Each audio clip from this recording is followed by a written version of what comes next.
Hi everybody, Russ from the West Ham Network. Hope you are all safe and well, my friends. If you're new around here, give it a like, give it a comment, give it a share, give it a bloody good subscribe. Happy bank holiday for those of us in the UK. And hope you're having a nice time, having a lovely day. Nice to have a long weekend. Helps when West Ham win, doesn't it? Yesterday was a bit of a bugger. And also it's a bit of a bugger because I've had to do a pre-record,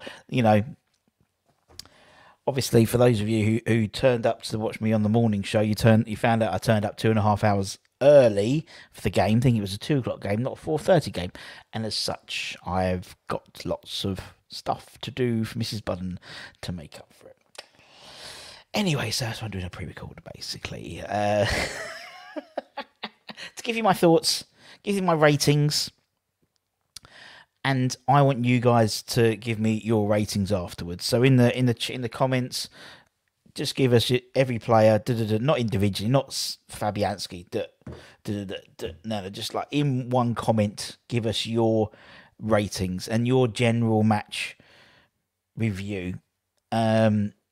In terms of how I thought how the game went, I mean, obviously we were probably as surprised as everyone else when we saw the squad.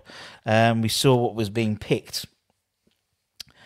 Playing Bowen, playing Rice, playing these players. I think it took us all by surprise. Really took us all by surprise, thinking maybe we were going to play Elise, we were going to see the likes of Yarmolenko starting, Vlasic, maybe even Kral, maybe Masuaku. But it didn't happen. Obviously, we set up with a back four, Cresswell playing the left side of the back two, which, to be honest, I was a bit about. But we'll talk about the ratings in a minute. And playing sort of Bowen up front on his own. I thought we played quite well throughout the game. But again, just the subtitle of our season, finishing. Just didn't take our chances. We just didn't take our chances. When we were on top, we didn't get that final ball. And Arsenal were a threat, they were constantly a threat. I thought Nketiah he got himself into good positions and he was very unlucky with a couple of shots. I think we rode our luck a little. I think Fabianski had a couple of good saves as well. But they didn't really have much.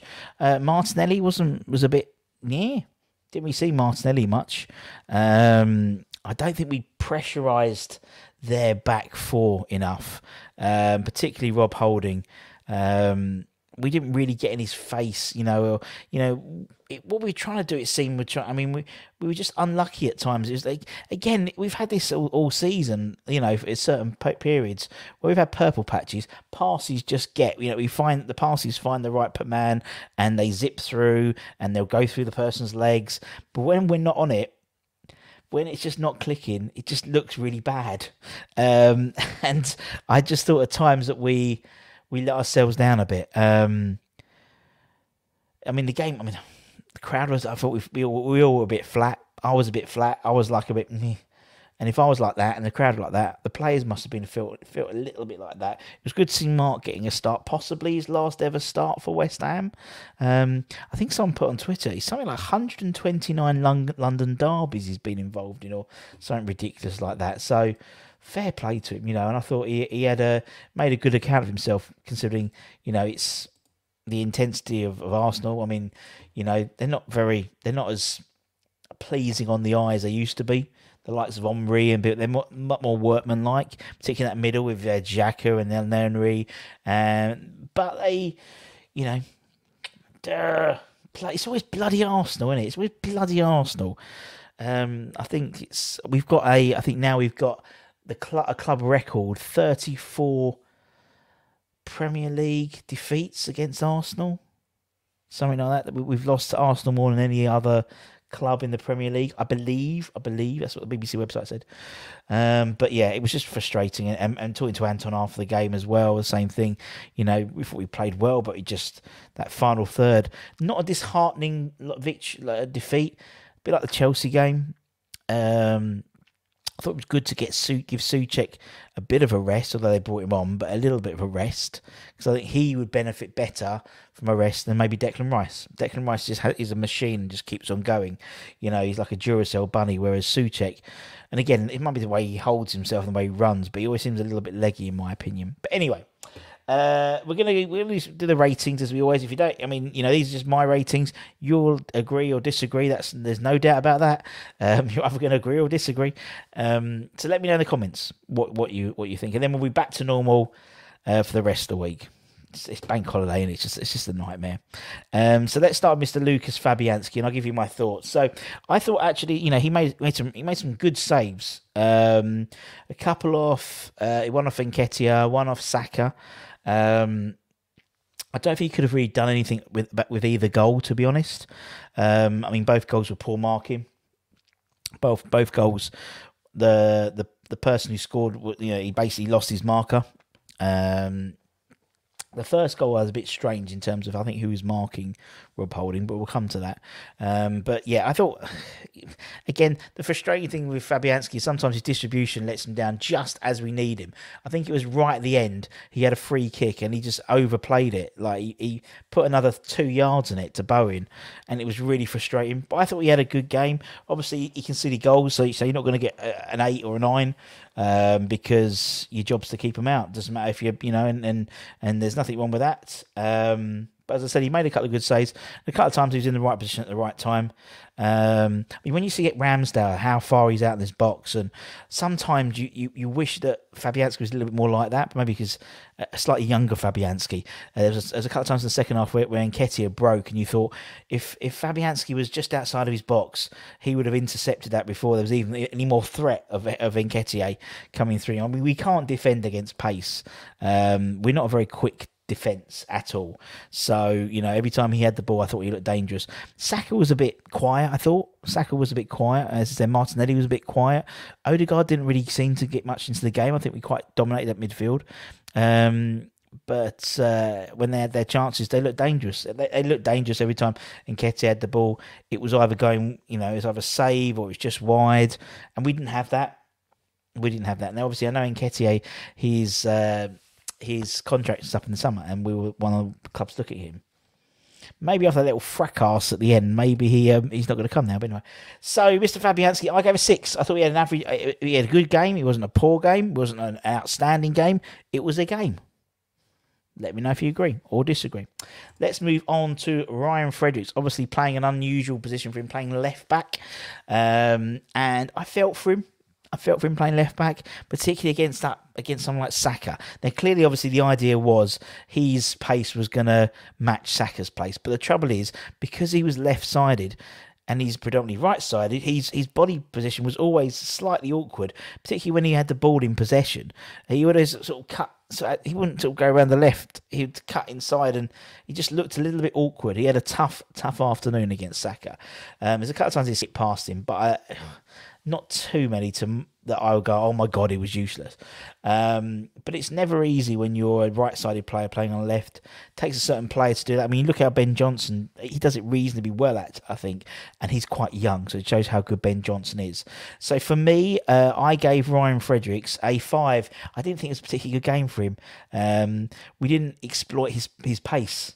And I think part of the reason is because you're pinging it down the wing, and he hasn't got a left foot, so he's going to cut inside. Where if he's down the right, you're pinging it down the right, and he can go past someone and whip it with his right foot. So it was more of a function of him playing in that position. And obviously that was caused because Craig Dawson was suspended, so Aaron Cresswell had to move in. And I think if Cresswell was naturally on the left back, he may have had more of a torrid time in terms of Saka, in terms of the pace, but his delivery would have been a lot more fluid, if that made sense. Let's talk about Kurt Zouma. Obviously, he's playing on the right side of the centre back pairing, alongside Aaron Cresswell. And obviously Zouma is right-footed, and to be honest, he looks so much more comfortable on the ball. So much more comfortable when he's playing right side. When he has to play left, when Dawson plays right side, he doesn't look that comfortable. But he was bringing it forward quite a lot. There was a lot of times he was like marauding runs into the Arsenal half. I really like that. He's starting to get back to to some sort of level, in my opinion. He's definitely, finding his feet quicker. Obviously, he's come back from injury as well. We were all surprised that he was going to play, in all honesty. But I think you needed some against Nketiah's pace, against just Arsenal's just the talent they do have. I think having a Zuma there was a clever idea. And if he'd got injured, it would have been, bloody David Moyes, but he didn't get injured. Hopefully, don't know if he did. One or two times he was quite for pace from Nketiah, but he's not the fastest, and he's not a tackler. He's not a tackler. He's a standoff merchant, sort of a more European defender rather than a Craig Dawson. Get in there. Well, it was the English game. So I put Mr. Zuma down for a 6. I thought we had a solid game, and he's starting to show getting back to his best. There was a couple of tackles. There was one challenge in the second half where he sort of chased down, I think it was Saka, or was it Nketiah or something like that, chased him down right into the corner of the Arsenal, the fullback corner almost, the right fullback. And, he showed a lot more coming forward, a lot more grit coming forward, and I really like that. And that's what we like to see. Get the Zuma chance going again. Aaron Cresswell, obviously, he came on, he played the centre-back. Obviously, it's different playing as a back 2 on the left-hand side than playing as a back 3 on the left-hand side. But I thought he did. He was asked to play his job, his role.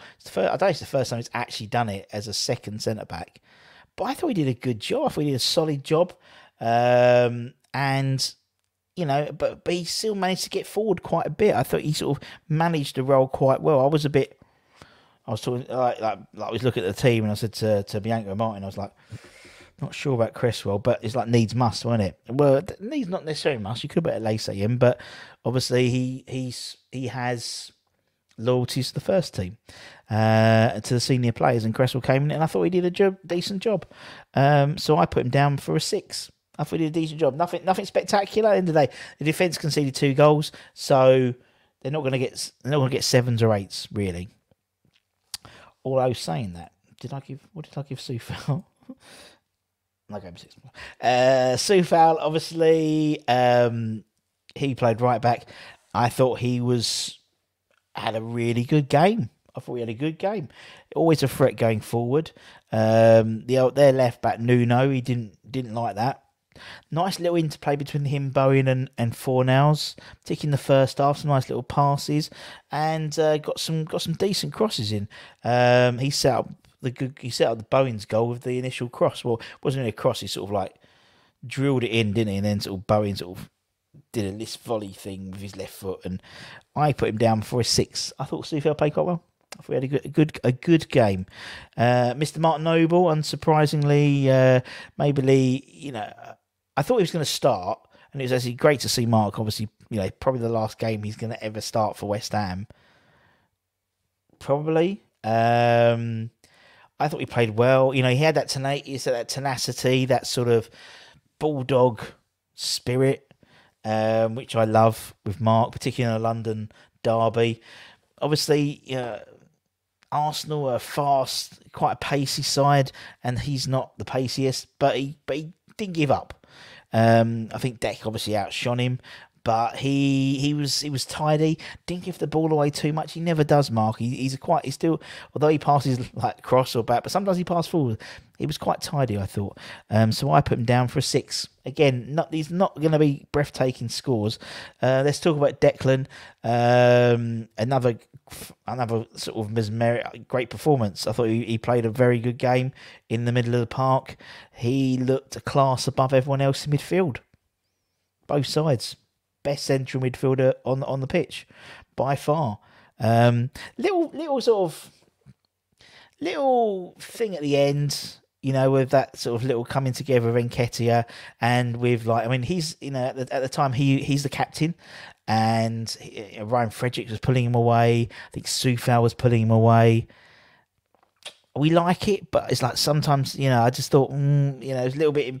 There was a little bit of something in there I didn't really like, but it showed that he cared, and it showed he was frustrated as well, which we all were. So maybe it's just a manifestation of him being frustrated. But look, I'm not going to criticise the man because he's a class above, and we love him. So I put him down 7, man of the match, my man of the match to me.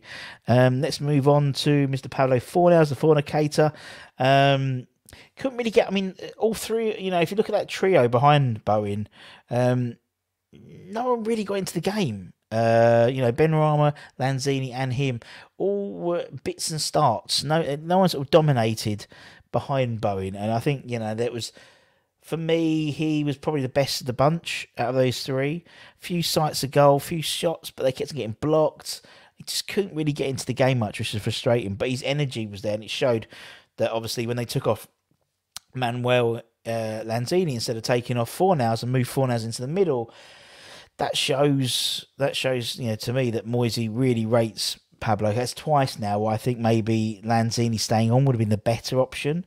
Ironically, Lanzini coming off the bench with 25 minutes to spare would probably have been a better use of him yesterday, because the game was getting tighter and we needed to find those little pockets, and that's where Manu's really good at. Not when the game's sort of more spread out that time. That's when Benrahma sort of comes into his own a little bit. So I put him down for a 6. Again, okay game, nothing to write home about. Let's talk about Manu. Difficult afternoon for him. Again, never got going, and he was substituted about 20 minutes to go. Now, for me, the first goal was his fault because it was poor marking. He let Hold, for some reason he was marking Holding, I don't know why, rather than Zuma, but he let the runner go. He let him go behind him, and I think I've got a feeling the second goal as well, I think it might be Manu or Forna. Someone was ball watching, and Gabriel came around the back, so to speak, and nodded it in. So, but again, this is not his job, but his job is to defend at corners, and he didn't do it very well. He's having a tough couple of games, I think, Lanzini. He needs a bit of a break. Maybe Thursday, who knows? Maybe Thursday's going to be his sort of resurgence back into the first team in terms of our hearts. So I've been down for 5. I think it was a great game for Manu. Let's move on to Benrahma. Unlike Fornals, I think we got quite involved in the game. Benny just, I mean, he was so, I won't say mesmeric against Frankfurt, but it was arguably his best performance on an attacking sense for West Ham in terms of the influence in the game. He came on off that bench against Frankfurt wanting to make a difference, and he almost did. I think Tomohashi did a bit of a job on him. You know, he's a good defender, Tomohashi. It's surprising that he went to Arsenal and not other bigger clubs went for him, because he's a very good defender. And I think he kept him quiet for most of the game. It was quite frustrating. I don't really remember much. A couple of times down the left-hand side, he might have just beaten him and got crosses in, but nothing like his impact against Frankfurt. And maybe he's more of an impact player, I don't know. But, you know, he played the whole game. Did he play the whole game? No, he didn't. He went off. Yarma took it. He went off with 10 minutes to spare. But he's like the Bowen of last year. Last year, it was Bowen was on, he was off, he was on, he was off, he was substituted, and it's Benny's turn this year. It's just the way it seems to work every year. I put Benny down for a 5. I didn't think he had a great game. He didn't sort of do what we know he can do. Let's move on to Bowen. Obviously led the line instead of Antonio. I thought, when he's playing as a striker, we seem to play nicer football. And I've said this before. I think sometimes with Antonio, when we play it, we just lump it up and he holds it up. We can't do that with Bowen. So they were looking for these balls over the top. They were looking for more to feet. There was some nice interplay in the first half as well. And we obviously he scored a good goal in the first half. Great volley, took his chance well, and was a threat in behind most of the game. He was the outlet, and a couple of times the ball just didn't run to him, or it just couldn't. But again, he's got this terrier with the ball. He's really hard to shake off. Obviously, there was the incident with Aaron Ramsdale. Where he got booked for a dive. I thought that was really harsh. I thought he got out of the way more than dived.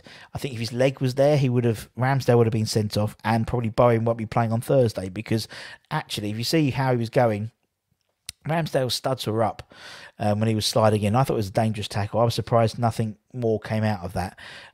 Bowen's a very honest player. He didn't dive, and he said, he put his hand, literally he got straight back up and went like that. So, to then be booked for basically jumping out the way. But people have different opinions, won't they? So I put Bowen down for 7. I thought he had a solid game. In terms of the subs, the only one I've really sort of put is Antonio, because Souček came on with like 10 minutes to spare. So did Yama. Didn't really do much or impact anyone. But Antonio came on with 20 minutes to spare, so a bit more time to impose himself. But he didn't. He didn't have much chance to make an impact at all. He was sort of eaten up a little bit, apart from the last minute long throw, which never works. We all get excited, but the long throw never works for us for some reason. So I put Antonio down just for a 5. So I thought he played okay, but didn't really do nothing. He sort of came on, and I thought he would have been pumped up, ready to roll, this impact sub, but no, not to no avail, unfortunately. And that's it, ladies and gents. Short and sweet, just like me.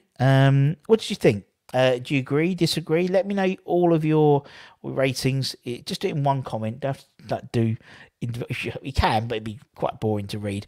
In one comment, let's see what you thought. And we've got Hammer's headlines at 5 o'clock. Tomorrow night, mark your diaries. Hopefully, fingers crossed, bar... making sure how he can figure it out to log on. We'll have Patsy Holland on doing a live Q&A, obviously getting us ready for the Frankfurt game, and obviously he was involved in that famous Eintracht Frankfurt semi-final legs in 1976, so we'll be talking to him about that. But obviously, he played for West Ham for many games, and you might have some questions for Patsy. He's a lovely man as well, so hopefully technical difficulties, if it all works, we'll get him on. But yeah, apologies again for doing a bit of a pre-record, but sometimes, can't do it all. Just can't do it. I'm going to get beaten up by my wife because of 2.5 hours. Anyway, ladies and gents, thank you so much for your time. If you're new around here, give it a like, give it a comment, give it a share, give it a bloody good subscribe. And we'd like to thank all of our channel members personally in each one of my videos. So take care, everyone. Stay safe. Wash those hands. Stay, like you say, cheeky. Also, we'll be doing the draw for the May members monthly draw. That'll probably be, it might even be Thursday. We'll do it Thursday. So if you are thinking about being a member, it's a good time to do it now because it's the beginning of the month. But also you'll then be entered into the prize draw to win. The draw for May is for a signed Eintracht Frankfurt program by Keith Robson. Who was part of the 1976 and scored. He scored in the final as well. So we've got Robbo to sign the one from Thursday. So, old and new. So it's a new program, but old, if that makes sense. So take care, everyone. Stay safe. Wash those hands. Stay, like you say, cheeky. And I'll see you guys very, very soon. Take care, my friends. Bye-bye.